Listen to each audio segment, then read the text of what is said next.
Salut à toi qui me regarde, j'espère que tu vas bien. Dans cette vidéo, je vais essayer de t'expliquer comment ne pas payer d'impôts ou en payer très peu sur tes loyers. On va revenir un petit peu sur les différents systèmes d'imposition et je vais te donner comment faire vraiment pour en payer le moins possible. Alors, comment sont imposés les loyers en France?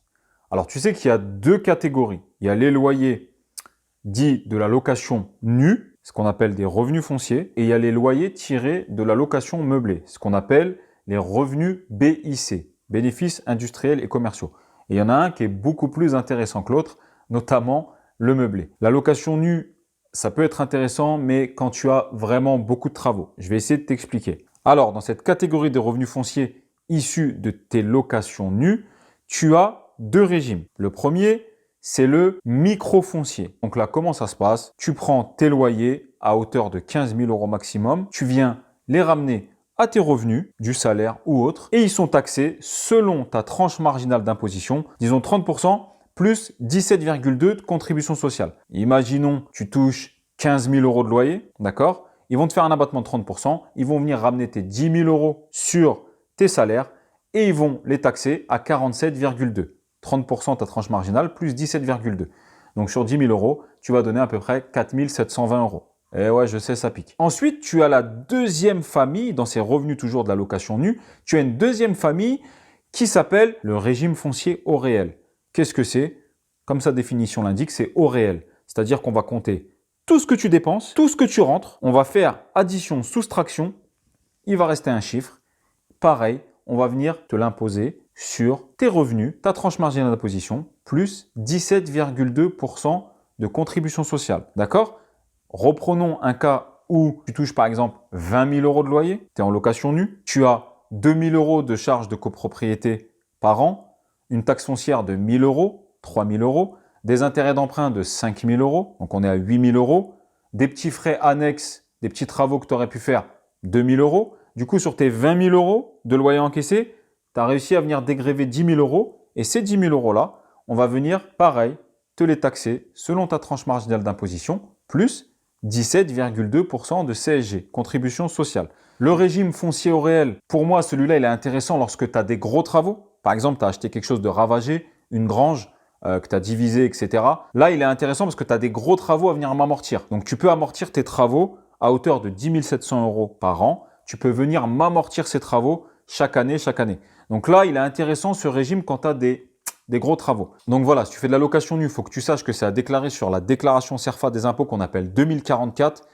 De mémoire, c'est la case 4BA. Donc tu te rappelles, tu fais addition, soustraction de tout ce que tu as rentré, de tout ce que tu as sorti. Le chiffre qui reste, tu viens me le mettre dans la case 4BA. Et si tu fais du microfoncier, si tu fais partie des 0,1% qui sont assez, je vais pas dire fous, mais qui veulent pas se prendre la tête. Alors effectivement, le microfoncier, ça va vite. Tu mets combien tu as rentré, il te faut un abattement de 30%. Mais je te le répète, tout ce qui est facile, tout ce qui prend 30 secondes à remplir, coûte très cher. Donc, si tu fais le microfoncier, de souvenir, je crois que c'est la case 4BA, tu viens, tu mets tes revenus, il te faut un abattement de 30% et là, t'es mort. Donc maintenant, pour payer moins d'impôts, il faut absolument que tu me fasses du meublé. Alors dans ce meublé, c'est plus des revenus fonciers. C'est ce qu'on appelle des revenus BIC, bénéfices industriels et commerciaux. C'est comme une petite activité commerciale. Donc comment ça se passe? Pareil, deux familles, la même, le micro BIC, micro BIC. Pareil, hyper simple, tu viens mettre tes revenus à hauteur de 70 000 euros, c'est plafonné à 70 000 euros le loyer. Là, c'est déjà mieux, tu as un abattement de 50%. Donc, imaginons, dans le même cas que tout à l'heure, tu rentres 20 000 euros. Là, tout de suite, tu as un abattement de 50%. Ils viennent rajouter 10 000 euros à tes revenus. Maintenant, il y a la deuxième famille qu'on appelle, pareil, au réel. Ce qu'on appelle LMNP, loueur meublé non professionnel ou loueur meublé professionnel. Alors, je vais essayer de t'expliquer le principe. Je ne vais pas rentrer dans les détails et les spécificités. Je vais t'expliquer les gros principes. Mais si je rentre dans le détail et dans les spécificités, ça c'est quelque chose que j'ai réservé dans le module fiscalité dans ma formation, où je vais extrêmement loin dans les détails, etc. Là, je vais juste essayer de t'expliquer le principe. Pourquoi ce régime, il est hyper intéressant? C'est une niche fiscale. Ils veulent s'y attaquer. Tu as dû l'entendre pendant la CAP 2022. Ça sert à rien que tu commences à flipper maintenant. On est en 2019. Il te reste 3 ans pour le faire. De mon avis, si tu as ce statut maintenant, tu devrais le garder par la suite. Ce n'est que mon avis. Mais je pense que les nouveaux arrivants, eux, ne l'auront plus. Mais nous, On devrait le garder ou peut-être se le voir modifier un petit peu. Mais disons que si il le modifie trop en profondeur et qu'on est des milliers à entamer une action en justice, hein, tu vois, il y en a un qui a entamé une action en justice justement parce que lui, il pouvait pas être loueur meublé professionnel parce qu'il était fonctionnaire. Et il a gagné. Hein. Donc maintenant, ils ont enlevé cette condition d'être inscrit au registre des commerces. Parce que vu qu'il était fonctionnaire, il ne pouvait pas s'inscrire au registre des commerces. Et lui, il voulait être loueur meublé professionnel. Il remplissait toutes les conditions. Mais à cause de son activité professionnelle, fonctionnaire, il ne pouvait pas s'inscrire. Donc du coup, il a attaqué, il a gagné.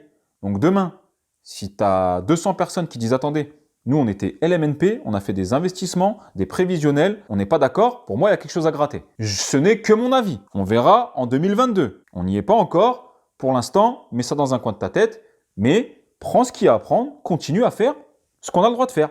Donc aujourd'hui, tu as le droit encore de faire du loueur meublé non professionnel. Donc je vais essayer de t'expliquer le principe du loueur meublé non professionnel. Ce qui est top dans ce régime, c'est que tu as les avantages du particulier et du professionnel. Je m'explique. Tu vas pouvoir venir me faire de l'amortissement comptable. Pareil, je vais essayer de te reprendre le cas où tu as 20 000 euros de loyer. Disons que tu as acheté un petit immeuble pour toucher 20 000 euros de loyer. Allez, disons 200 000 euros frais de notaire inclus. Qu'est-ce qu'il va faire le comptable? Alors, il faut que tu saches que ce n'est pas obligatoire en loueur meublé non professionnel, mais je te conseille fortement d'en prendre un. C'est hyper conseillé parce que du coup, avec toi, il va faire le tableau de ventilation, comment vous amortissez les différents éléments, comment vous faites l'amortissement comptable.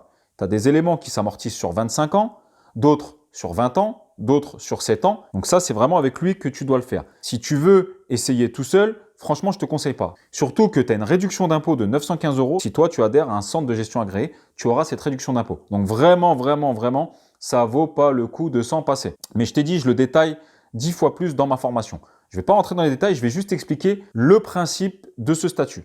Donc, on reprend. Tu as acheté un immeuble, 200 000 euros, frais de notaire inclus. Tu touches 20 000 euros de loyer. OK?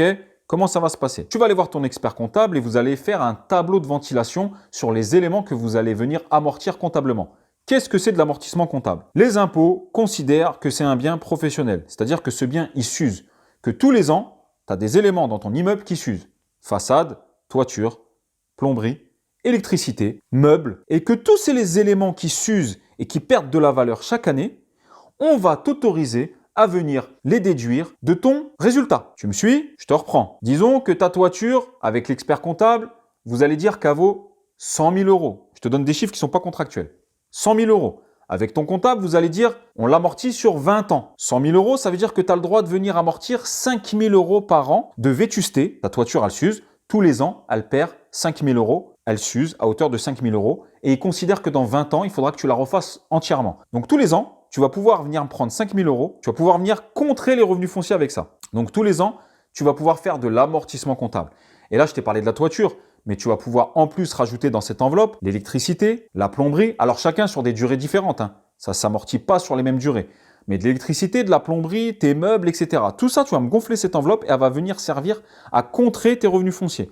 En plus, lorsque tu as acheté ton immeuble, si tu fais ta déclaration d'activité, alors ils disent dans les 15 jours, mais jusque dans l'année, par exemple, tu achètes le 1er janvier 2019, si tu déclares ton activité avant le 1er janvier 2020, tu vas pouvoir venir, en plus de ça, dans cette enveloppe de charge, m'y ajouter tes frais d'acquisition, frais de notaire, frais d'agence, etc. Plus tes intérêts d'emprunt, plus ta taxe foncière, plus tous les petits travaux que tu aurais pu faire que tu vas amortir. Donc, tu comptes bien tous les éléments que tu amortis chaque année, plus tes frais de notaire, plus tout ça. Voilà pourquoi les gens qui ont ce statut ne payent pas d'impôts pendant environ 15 ans. Donc, je ne vais pas rentrer dans les détails. Il y a plusieurs critères à respecter, plusieurs choses. Mais ça, je le réserve aux participants de ma formation. Je reviens bien dans les détails, j'explique bien en profondeur.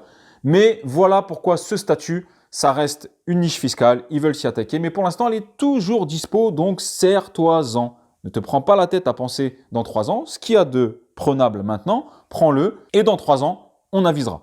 Voilà. Donc si cette vidéo t'a plu, je ne le demande jamais, mets-moi un petit pouce en l'air. Ça me pousse à continuer à te faire des vidéos. Mets-moi un like, partage-la. Tu sais que si plus tu la partages et plus tu la likes, YouTube va la mettre en avant et moi, du coup, ça va me donner envie de continuer. Je te remercie, je le demande jamais. Voilà. Encore une fois, ma formation est disponible. Elle est en tarif super prévente à moins 60%. Donc, je te répète, tout ce que je dis dans mes vidéos, c'est à peu près 15%. Voilà. Je dis vraiment tout dans la formation. Juste le module fiscalité par rapport à certains concurrents, eux, c'est carrément une autre formation. D'accord? Moi, dans cette formation, je t'explique comment investir dans l'immobilier locatif de A à Z. Et en plus, je te donne le module fiscalité pour que tu comprennes toute la fiscalité. Et en plus, je te donne accès à mon WhatsApp. Donc, je t'accompagne sur du long terme. Tu peux appeler ça quasiment un mastermind. Parce que je t'accompagne étape par étape, financement, etc. Tu me fais un vocal, je te réponds, on se répond. On est un petit groupe, donc tu seras sur le groupe. Plus, pour les problématiques privées, tu pourras me parler en privé. J'y réponds tous les jours de 10h à 18h, sauf le dimanche. Donc, franchement, on est une bonne petite famille, un bon petit groupe. On se donne tous nos bons plans, etc. Donc toi, l'investisseur qui me regarde, ça me fait plaisir. Si j'ai pu t'aider, j'espère que tu as compris. Donc fais-moi du meublé, oublie-moi la location nue. J'espère que cette vidéo t'a plu. Je vous dis à très bientôt. Ciao!